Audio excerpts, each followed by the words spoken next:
আগন্তুক 2026 নিৰ্বাচন এটা বতৰা দি থৈ গৈছে। সেই বতৰটো এটা স্পষ্ট কৰিছে যে তাত উচ্ছেদ নিবিচাৰে, তাৰ মানুহে হিন্দু মুছলিম নিবিচাৰে, আমাৰ বুলডোজাৰ কালচাৰ নিবিচাৰে, মানুহক অত্যাচাৰ কৰাটো, জাতিৰ নামত ধৰ্মৰ নামত অত্যাচাৰ কৰাটো নিবিচাৰে, কথাটো স্পষ্ট কৰিছে তাৰ ৰাইজে। তাত বিজেপিৰ প্ৰেচিডেণ্টে উচ্ছেদ কৰিম বুলি কৈছিল, অসমৰ বাকী জেগাৰ নিচিনা ইয়াতো হ'ব বুলি কৈছিল, ডেট মিনছ থ্ৰেট কৰিব বিচাৰিছিল।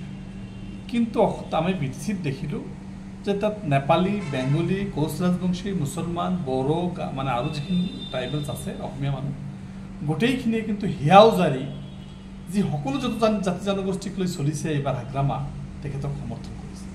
ডেট মিনছ এইটো বিজেপিলৈকে এটা মেছেজ যে তোমালোকৰ যি ধান্দা সেই ধান্দা ইয়াত নচলিব, তোমালোকৰ যিটো পলিচি এই পলিচি ইয়াত নচলিব।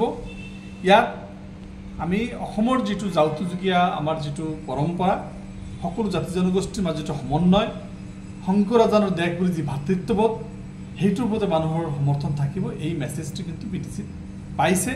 আৰু তাৰ কাৰণে হিমন্ত বিশ্ব শৰ্মাই পাগলৰ দৰে মানে কেম্পেইন কৰাৰ পিছতো উঠি পৰি লাগি সকলো কেবিনেট মিনিষ্টাৰ গৈ মানে এটা এটাকৈ ভাগ কৰি লোৱাৰ পিছতো বিধায়কবিলাকে এটা এটা সমষ্টি মানে এটা MCLA 3-4জনকৈ বিধায়ক দিয়াৰ পিছতো কিন্তু তেখেতসকলে সেই সমৰ্থনটো নাপায়, মেছেজটো দি দিছে।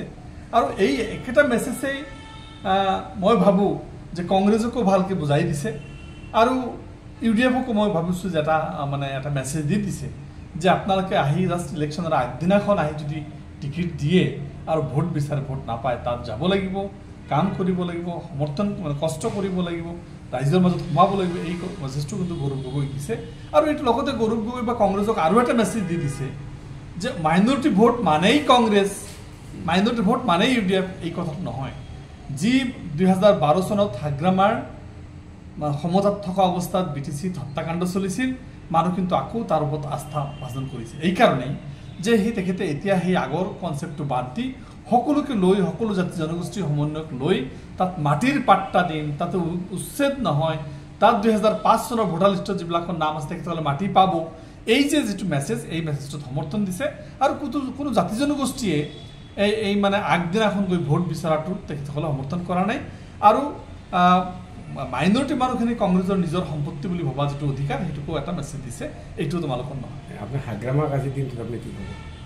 মই আজিৰ দিনটোত হাগ্ৰামাক যথেষ্ট পৰিণত, যথেষ্ট মেচিউৰ্ড লিডাৰ বুলি ক'ম। যে গোটেই